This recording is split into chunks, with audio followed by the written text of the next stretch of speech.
അധികാരമേറ്റെടുത്ത് ദിവസങ്ങൾ മാത്രം പിന്നിടുമ്പോൾ അമേരിക്കയെ മാത്രമല്ല ലോകത്തെയാകെ വിറപ്പിച്ചിരിക്കുകയാണ് US പ്രസിഡന്റ് ഡൊണാൾഡ് ട്രംപ്. തെരഞ്ഞെടുപ്പ് സമയം മുതൽ തന്റെ നിലപാടുകൾ ഓരോന്നും വ്യക്തമാക്കിയിരുന്നു ട്രംപ്. 4 വർഷം കൊണ്ട് ബൈഡൻ സർക്കാരിന് സാധിക്കാത്തതാണ് ട്രംപ് സ്ഥാനമേറ്റ് ദിവസങ്ങൾക്കുള്ളിൽ നടപ്പാകുന്നത്. ഇന്ന് ട്രംപിന്റെ ഓരോ നീക്കങ്ങളും ഉറ്റുനോക്കുകയാണ് ലോകം.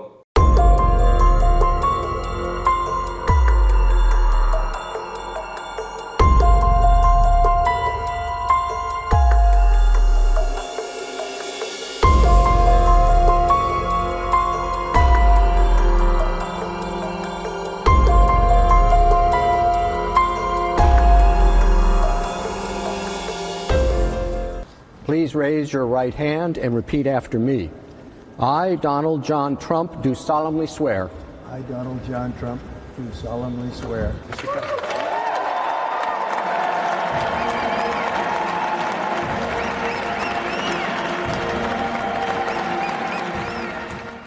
US ക്യാപിറ്റോൾ മന്ദിരത്തിനുള്ളിലെ റോട്ടിൻഡ ഹാളിനുള്ളിൽ വെച്ചായിരുന്നു ട്രംപിന്റെ സത്യപ്രതിജ്ഞാ ചടങ്ങുകൾ. 4 വർഷത്തിനു ശേഷം വീണ്ടും അധികാരമേറ്റെടുത്ത ട്രംപ് അമേരിക്കയുടെ 47ാമത് പ്രസിഡന്റാണ്.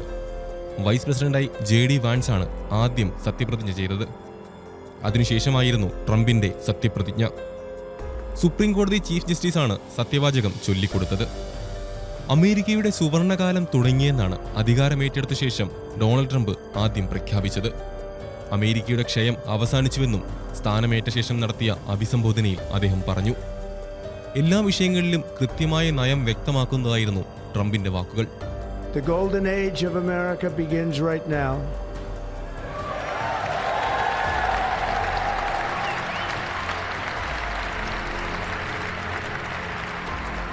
From this day forward, our country will flourish and be respected again all over the world. We will be the envy of every nation, and we will not allow ourselves to be taken advantage of any longer. During every single day of the Trump administration, I will very simply put America first.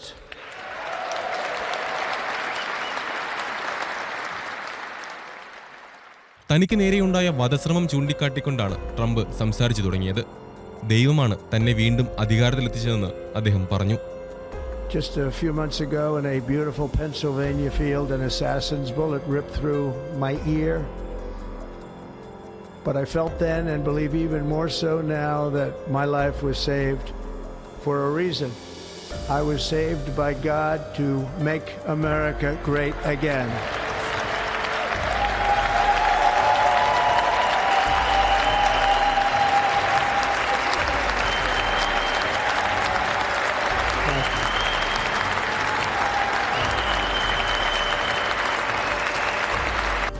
സത്യപ്രതിജ്ഞയ്ക്ക് സാക്ഷികളാകാൻ ലോക നേതാക്കളടക്കം വൻനിരയാണ് എത്തിച്ചേർന്നത്. അമേരിക്കയുടെ ചരിത്രത്തിൽ ഏറ്റവും കൂടുതൽ പ്രായമുള്ള president കൂടിയാണ് അദ്ദേഹം. 70 വയസ്സുള്ളപ്പോൾ സത്യപ്രതിജ്ഞ ചെയ്ത് അധികാരമേറ്റ ഏറ്റവും പ്രായം കൂടിയ പ്രസിഡന്റ്. തികഞ്ഞ അമേരിക്കൻ ദേശീയവാദിയും അമേരിക്ക ഫസ്റ്റ് എന്ന നയം എക്കാലത്തും ഉയർത്തിപ്പിടിക്കുന്ന നേതാവുമാണ് ഡൊണാൾഡ് ട്രംപ്.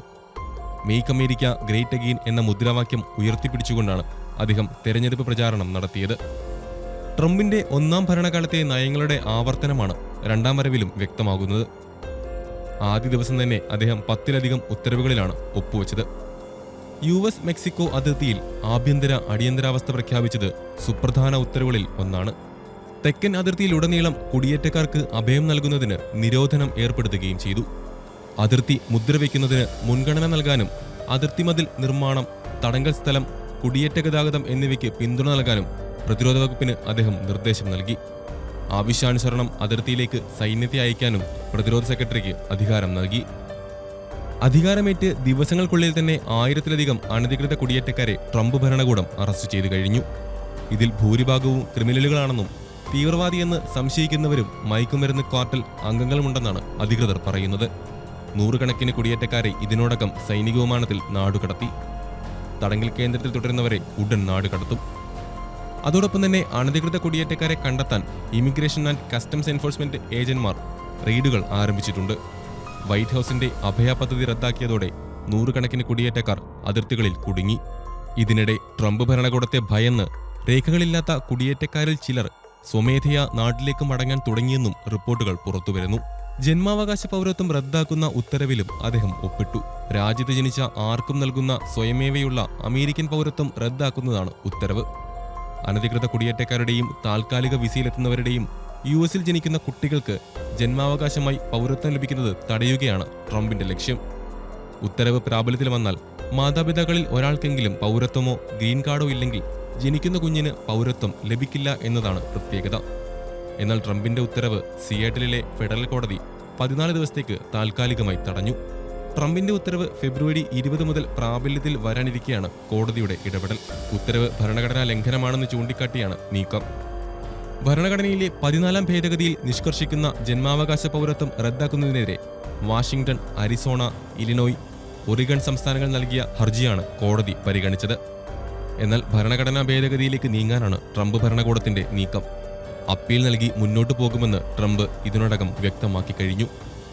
ലോകസമാധാനം മാത്രം ലക്ഷ്യം വെച്ച് എല്ലാ യുദ്ധങ്ങൾക്കും അറുതി വരുത്തുമെന്നതും ട്രംപിന്റെ വാഗ്ദാനമായിരുന്നു. യുക്രൈൻ യുദ്ധം നിർത്തും, മധ്യേഷ്യയിലെ സംഘർഷങ്ങൾ തീർക്കും, 3-ാം ലോകമഹായുദ്ധം തടയുമെന്നും അദ്ദേഹം പ്രഖ്യാപിച്ചിരുന്നു. ആ വാഗ്ദാനങ്ങളെല്ലാം നടപ്പാവുകയാണ് ഇപ്പോൾ. ട്രംപിന്റെ മുന്നറിയിപ്പിൽ ഇസ്രയേൽ ഹമാസ് വെടിനിർത്തൽ സാധ്യമായി. അതുപോലെ തന്നെ റഷ്യ യുക്രൈൻ യുദ്ധം തീർക്കാൻ നിർണായക ഇടപെടലുകളാണ് ട്രംപ് നടത്തുന്നത്. തെരഞ്ഞെടുപ്പ് പ്രചാരണത്തിനിടയിൽ പലവട്ടം റഷ്യ യുക്രൈൻ യുദ്ധം അവസാനിപ്പിക്കാൻ താൻ ശ്രമിക്കുമെന്ന് ആവർത്തിച്ച് ട്രംപ് വ്യക്തമാക്കിയിരുന്നു. യുദ്ധം അവസാനിപ്പിക്കാൻ പുടിൻ ചർച്ച നടത്തിയില്ലെങ്കിൽ റഷ്യക്കെതിരെ കൂടുതൽ ഉപരോധം ഏർപ്പെടുത്തുമെന്നാണ് അധികാരമേറ്റ ശേഷം ട്രംപ് വ്യക്തമാക്കിയത്. ട്രംപിന്റെ താക്കീതിന് പിന്നാലെ സന്ധി സംഭാഷണത്തിന് തയ്യാറാണെന്നറിയിച്ച് റഷ്യൻ പ്രസിഡന്റ് വ്ളാഡിമിർ പുടിനും രംഗത്തെത്തി. രാഷ്ട്രീയമായും നയതന്ത്ര തലത്തിലും ഏറെ ശ്രദ്ധിക്കപ്പെടുന്ന ഒരു പ്രസ്താവനയും കൂടി പുടിന്റെ ഭാഗത്തുനിന്നുമുണ്ടായി. 2021 ഡൊണാൾഡ് ട്രംപ് അധികാരത്തിൽ എത്തിയിരുന്നുവെങ്കിൽ യുക്രൈൻ യുദ്ധം ഒഴിവാകുമായിരുന്നെന്നാണ് പുടിൻ ചൂണ്ടിക്കാട്ടിയത്. യുക്രൈൻ യുദ്ധത്തിലേക്ക് നയിച്ച നാറ്റോയുടെ നിലപാടിനെ ട്രംപ് തള്ളുമായിരുന്നു എന്നാണ് പുടിൻ പരോക്ഷമായി സൂചിപ്പിച്ചത്. താനായിരുന്നു അധികാരത്തിലെങ്കിൽ റഷ്യ യുക്രൈൻ യുദ്ധം സംഭവിക്കില്ലായിരുന്നുവെന്ന ട്രംപിന്റെ വാദം അംഗീകരിക്കുന്നതാണ് പുടിന്റെ പ്രസ്താവന. If he had been the president, if the victory wasn't stolen from him in 2020, maybe the Ukrainian crisis that arose in 2022 would have never appeared. 2021 വിജയം ട്രംപിൽ നിന്നും തട്ടിയെടുക്കുകയായിരുന്നുവെന്നും പുടിൻ സൂചിപ്പിക്കുന്നു. യുക്രൈനെ നാറ്റോയിൽ ഉൾപ്പെടുത്തുന്നതിനുള്ള നീക്കത്തിന് പിന്നാലെയാണ് റഷ്യ യുദ്ധം ആരംഭിക്കണമെന്ന തീരുമാനത്തിലെത്തിയത്. യുക്രൈൻ നിയന്ത്രണത്തിലുള്ള 2 റഷ്യൻ പ്രവിശ്യകൾ സംബന്ധിച്ച് അന്തിമ തീരുമാനം ഉണ്ടാകണമെന്നായിരുന്നു ആവശ്യം. ഇക്കാര്യത്തിൽ ട്രംപ് യുദ്ധം ഒഴിവാക്കാനുള്ള നടപടി സ്വീകരിക്കാനായിരുന്നു സാധ്യത എന്നാണ് അദ്ദേഹം പരോക്ഷമായി പറഞ്ഞത്. ബൈഡൻ ഭരണകൂടം യുക്രൈനെ വലിയ തോതിൽ സഹായിക്കുന്ന നിലപാടാണ് സ്വീകരിച്ചത്. ബൈഡൻ ഭരണകൂടത്തോടുള്ള ശക്തമായ എതിർപ്പ് വീണ്ടും പുടിൻ ആവർത്തിക്കുകയാണ്. വലിയ രാഷ്ട്രീയ നയതന്ത്ര ചർച്ചകളിലേക്ക് നീളാവുന്ന പ്രസ്താവനയാണ് പുടിന്റെ ഭാഗത്തുനിന്നും ഉണ്ടായിരിക്കുന്നത്. അതേസമയം പുടിനുമായും ട്രംപുമായും ഒരു ചർച്ചയ്ക്കും തയ്യാറല്ലെന്നാണ് യുക്രൈൻ പ്രസിഡന്റ് വ്ളോഡിമിർ സെലൻസ്കിയുടെ നിലപാട്. യൂറോപ്യൻ പ്രതിനിധികൾ ഇല്ലാതെ ഒരു സമവായ ചർച്ചയ്ക്കും തയ്യാറല്ലെന്നാണ് സെലൻസ്കിയുടെ പക്ഷം. അതോടൊപ്പം റഷ്യയും ഉക്രൈനും തമ്മിലുള്ള യുദ്ധം അവസാനിപ്പിക്കാൻ സൗദി അറേബ്യയോടും മറ്റ് പെട്രോളിയം കയറ്റുമതി രാജ്യങ്ങളോടും എത്രയും പെട്ടെന്ന് എണ്ണവില കുറയ്ക്കാൻ ട്രംപ് ആഹ്വാനം ചെയ്തിരുന്നു. സ്വിറ്റ്സർലൻഡിലെ ദാവോസിൽ നടക്കുന്ന ലോക സാമ്പത്തിക ഫോറത്തെ വെർച്വലായി അഭിസംബോധന ചെയ്യവെയാണ് എണ്ണവില കുറയ്ക്കണമെന്ന് ട്രംപ് ആവശ്യപ്പെട്ടത്. ലോകത്തെ പ്രധാന എണ്ണ ഉൽപ്പാദകരാണ് റഷ്യ. യുദ്ധത്തെ തുടർന്ന് റഷ്യയ്ക്ക് മേൽ അമേരിക്കയും യൂറോപ്യൻ രാജ്യങ്ങളും ഉപരോധം ഏർപ്പെടുത്തിയതോടെ റഷ്യ വില കുറച്ച് ഇന്ത്യ ഉൾപ്പെടെയുള്ള രാജ്യങ്ങൾക്ക് എണ്ണ വിൽക്കുന്നുണ്ട്. റഷ്യയുടെ പ്രധാന വരുമാന മാർഗവും ഇങ്ങനെ എണ്ണ വിൽക്കുന്നതാണ്. ഒപെക് രാജ്യങ്ങൾ എണ്ണവില കുറച്ചാൽ ഇപ്പോൾ റഷ്യയിൽ നിന്നും എണ്ണ വാങ്ങുന്ന രാജ്യങ്ങൾ ഒപെക്കിൽ നിന്നും എണ്ണ വാങ്ങുകയും അതോടെ വരുമാനം കുറയുന്ന റഷ്യ യുദ്ധത്തിൽ നിന്നും പിന്മാറാൻ എത്രയും പെട്ടെന്ന് നിർബന്ധിതരാകും എന്നാണ് ട്രംപ് കണക്ക് കൂട്ടുന്നത്. Now, one way to stop it quickly is for OPEC to stop making so much money and to drop the price of oil because they have it nice and high. And if you have it high, that war's not going to end so easily. So OPEC ought to get on the ball and they ought to drop the price of oil and that war will stop right away. അമേരിക്കയിൽ ആണും പെണ്ണും എന്ന 2 ലിംഗക്കാരെ മാത്രമേ അംഗീകരിക്കൂ എന്നും Trump ഉത്തരവിട്ടു. ഒരു വ്യക്തിയുടെ ലിംഗഭേദം മാറ്റാനാവില്ലെന്നും ട്രംപ് എക്സിക്യൂട്ടീവ് ഉത്തരവിൽ വ്യക്തമാക്കി. ബൈഡൻ ഭരണകാലത്ത് ട്രാൻസ്ജെൻഡറുകൾക്ക് സൈന്യത്തിൽ സേവനമനുഷ്ഠിക്കാൻ അനുമതി നൽകിയ ഉത്തരവ് ട്രംപ് റദ്ദാക്കി. സ്ത്രീക്ക് പുരുഷനും പുരുഷന് സ്ത്രീയുമാവാൻ സാധിക്കില്ലെന്നും തന്റെ തീരുമാനം സ്ത്രീകളുടെ അവകാശം സംരക്ഷിക്കുന്ന നടപടിയാണെന്നും ട്രംപ് വ്യക്തമാക്കി. ട്രാൻസ്ജെൻഡർ ഉൾപ്പെടെയുള്ള നിരവധി ലിംഗവിഭജനങ്ങൾ അമേരിക്കയിൽ ഇല്ലാതാക്കുമെന്ന് നേരത്തെയും ട്രംപ് പറഞ്ഞിരുന്നു. ലോകാരോഗ്യ സംഘടനയിൽ നിന്നും പാരീസ് ഉടമ്പടിയിൽ നിന്നും പിന്മാറിയതും ട്രംപിന്റെ വൻ നീക്കങ്ങളായി. കാലാവസ്ഥാ വ്യതിയാനത്തെ ചെറുക്കുന്നതിനുള്ള ഒരു അന്താരാഷ്ട്ര കരാറാണ് പാരീസ് ഉടമ്പടി. ട്രംപ് നേരത്തെ പ്രസിഡന്റായപ്പോഴും പാരീസ് കാലാവസ്ഥാ ഉടമ്പടിയിൽ നിന്നും പിന്മാറിയിരുന്നു. എന്നാൽ ജോ ബൈഡൻ സ്ഥാനമേറ്റ ആദ്യ ദിനം തന്നെ വീണ്ടും ഉടമ്പടിയുടെ ഭാഗമായി.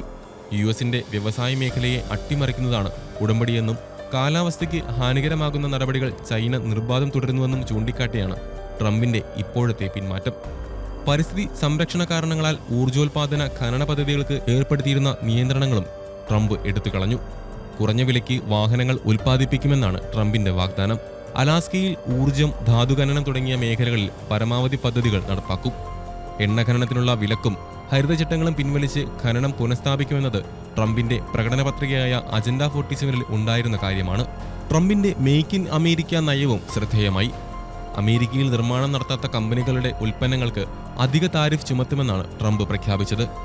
സമ്പദ്രംഗം ശക്തിപ്പെടുത്തുന്നതിന്റെ ഭാഗമായിട്ടാണ് നടപടി. അമേരിക്കയെ ഡംപിംഗ് കേന്ദ്രമാക്കാനുള്ള നീക്കം അനുവദിക്കില്ലെന്ന ഉറച്ച നിലപാടിലാണ് ട്രംപ്. ദാവോസിൽ നടന്ന വേൾഡ് എക്കണോമിക് ഫോറത്തിലാണ് ട്രംപിന്റെ പ്രതികരണം. സമ്പദ് വ്യവസ്ഥയെ ശക്തിപ്പെടുത്തുമെന്നും അതിർത്തി സുരക്ഷയെയും കാലാവസ്ഥാ നയവും അമേരിക്ക ഫസ്റ്റ് എന്ന നയത്തിലൂന്നി മാത്രമായിരിക്കും. ക്രിസ്തീയ വിരുദ്ധ കമ്മ്യൂണിസ്റ്റുകൾ, മാർക്സിസ്റ്റുകൾ, സോഷ്യലിസ്റ്റുകൾ തുടങ്ങിയവരെ യുഎസിൽ നിന്നും പുറത്താക്കുമെന്നതും തൊഴിലുകളിൽ യുഎസ് പൗരന്മാർക്ക് മുഖ്യ പരിഗണന നൽകുമെന്നതും ട്രംപിന്റെ വാഗ്ദാനങ്ങളാണ്. വരും ദിവസങ്ങളിൽ ട്രംപിന്റെ നിലപാടുകൾ എന്തൊക്കെയാകുമെന്ന് കണ്ടറിയണം. അമേരിക്ക വിരുദ്ധരോട് കടുത്ത നിലപാട് സ്വീകരിക്കുമ്പോൾ തന്നെ ഭാരതത്തെ ട്രംപ് കൂടുതൽ ചേർത്ത് പിടിക്കുകയാണ് എന്നതും ശ്രദ്ധേയമാണ്. അതിന്റെ ഏറ്റവും വലിയ തെളിവായിരുന്നു ട്രംപിന്റെ സ്ഥാനാരോഹണ ചടങ്ങിൽ ഇന്ത്യൻ വിദേശകാര്യമന്ത്രി എസ് ജയശങ്കറിന് മുൻനിരയിൽ ലഭിച്ച ഇരിപ്പിടം. ഇക്വഡോർ പ്രസിഡന്റ് ഡാനിയൽ നബോവയ്ക്കൊപ്പം മുൻനിരയിലായിരുന്നു എസ് ജയശങ്കറിന്റെ സ്ഥാനം. ഔദ്യോഗിക പ്രോട്ടോകോളിൽ മാറ്റം വരുത്തിയായിരുന്നു ഇത്തരമൊരു ക്രമീകരണം. ഭാരതത്തിന്റെ പ്രത്യേക പ്രതിനിധിയായാണ് സത്യപ്രതിജ്ഞാ ചടങ്ങിൽ വിദേശകാര്യമന്ത്രി എസ് ജയശങ്കർ പങ്കെടുത്തത്. രാജ്യതലവന്മാർ ചുമതലയേൽക്കുന്ന ചടങ്ങിൽ കേന്ദ്ര സർക്കാർ പ്രതിനിധിയായി വിദേശകാര്യമന്ത്രി പങ്കെടുക്കുന്നതാണ് ഇന്ത്യൻ രീതി. ട്രംപിനായി നരേന്ദ്രമോദി കൊടുത്തുവിട്ട കത്ത് ജയശങ്കർ കൈമാറി. ചടങ്ങിനു ശേഷം ജയശങ്കർ ഓസ്ട്രേലിയ, ജപ്പാൻ വിദേശകാര്യമന്ത്രിമാരുമായി ചർച്ച നടത്തുകയും ചെയ്തു.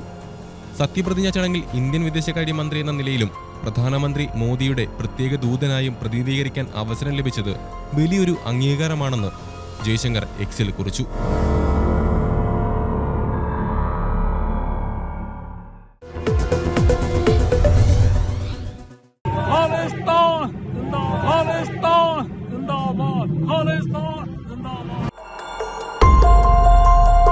ട്രംപിന്റെ സത്യപ്രതിജ്ഞാ ചടങ്ങിനോടനുബന്ധിച്ച് നടന്ന പരിപാടികളിൽ ഒന്നിലാണ് ഖാലിസ്ഥാൻ ഭീകര സാന്നിധ്യം ഉണ്ടായത്. 6 for Justice എന്ന ഖാലിസ്ഥാൻ ഭീകര സംഘടനയുടെ തലവൻ ഗുർപന്തത് സിംഗ് പന്നൂൻ ചടങ്ങിൽ പങ്കെടുക്കുക മാത്രമല്ല, ഖാലിസ്ഥാൻ സിന്ദാബാദ് എന്ന മുദ്രാവാക്യവും വിളിച്ചു. ട്രംപും മെലാനിയയും വേദിയിൽ നിൽക്കെ ആളുകൾ USA എന്ന് മുദ്രാവാക്യം വിളിക്കുന്നതിനിടെയാണ് പന്നൂൻ ഖാലിസ്ഥാൻ അനുകൂല മുദ്രാവാക്യം മുഴക്കിയത്. എങ്ങനെയാണ് പന്നൂന് ട്രംപിന്റെ ചടങ്ങിലേക്ക് ക്ഷണം ലഭിച്ചത് എന്നത് ഇന്നും അജ്ഞാതമാണ്. വിഐപികൾ പങ്കെടുത്ത ചടങ്ങിൽ ഖാലിസ്ഥാൻ നേതാവ് പങ്കെടുത്തതിനെക്കുറിച്ച് സമൂഹമാധ്യമങ്ങളിൽ ചർച്ചകൾ ആരംഭിച്ചു കഴിഞ്ഞു. താൻ ട്രംപ് സംഘത്തിന്റെ പ്രത്യേക ക്ഷണിതാവാണെന്നാണ് പന്നൂന്റെ അവകാശവാദം. എന്നാൽ ചില ബന്ധങ്ങൾ വഴി പന്നൂൻ ടിക്കറ്റ് സംഘടിപ്പിച്ചതാകാമെന്നാണ് ദേശീയ മാധ്യമങ്ങൾ റിപ്പോർട്ട് ചെയ്യുന്നത്. 2019 മുതൽ ദേശീയ അന്വേഷണ ഏജൻസിയുടെ നിരീക്ഷണത്തിലാണ് പന്നൂൻ. 2020 ജൂലൈയിൽ ഇന്ത്യ പന്നൂനെ ഭീകരവാദിയായി പ്രഖ്യാപിച്ചു. സമൂഹമാധ്യമങ്ങൾ വഴി രാജ്യത്തിന്റെ പരമാധികാരത്തിനും സുരക്ഷയെ വെല്ലുവിളിക്കാൻ പഞ്ചാബിലെ യുവാക്കളെ പന്നൂൻ പ്രേരിപ്പിക്കുന്നു എന്നായിരുന്നു ഇന്ത്യയുടെ നിലപാട്. ഭാരതവിരുദ്ധരായ ഖാലിസ്ഥാൻ ഭീകരർക്ക് യുഎസിലും ബ്രിട്ടനിലും കാനഡയിലും ഖാലിസ്ഥാൻ ആരാധകരുണ്ട്. ട്രംപിന്റെ വരവിൽ ഭീകരവാദത്തിന് അന്ത്യമാകുമെന്ന പ്രതീക്ഷയ്ക്കാണ് ഇപ്പോൾ മങ്ങലേറ്റിരിക്കുന്നത്. അതുകൊണ്ട് തന്നെ ഇക്കാര്യത്തിൽ ട്രംപിന്റെ നിലപാട് എന്താകുമെന്ന് കാത്തിരുന്നു കാണണം.